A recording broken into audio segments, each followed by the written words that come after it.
My friend St. Joseph talks a little bit about the Good Shepherd with his son Jesus, and I thought you might like to hear that today. So, St. Joseph in his own words. But it was also on that journey to Severus and back that I taught him his Torah. Genesis, Exodus, Leviticus, Numbers, Deuteronomy. I taught him to memorize every word in those 5 books, just as my father taught me and his father taught him. That's the way we were raised. And I also taught him his prayers.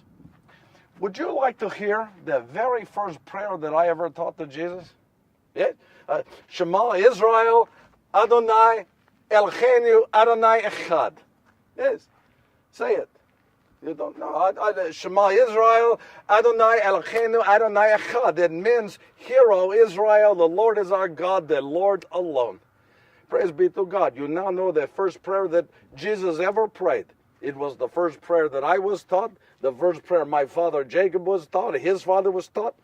I even suspect it's the first prayer that young Jewish peoples are taught to this very day. It was also there on the journey that he would ask questions. Jesus was always asking questions. I remember once we were traveling and there was a valley and there were many, many sheep. And Jesus noticed that the shepherd came and he called out to the sheep, and only some of the sheep left to follow him.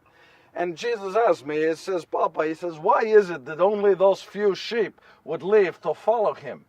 And I said to Jesus, I said, well, that's how it is. I said, that's why I tell you to pray to God. You see, those sheep follow that shepherd because they know the shepherd's voice.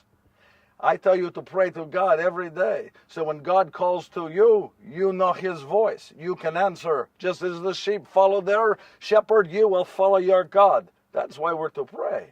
Well, there you have it, St. Joseph telling Jesus about the shepherd with the sheep.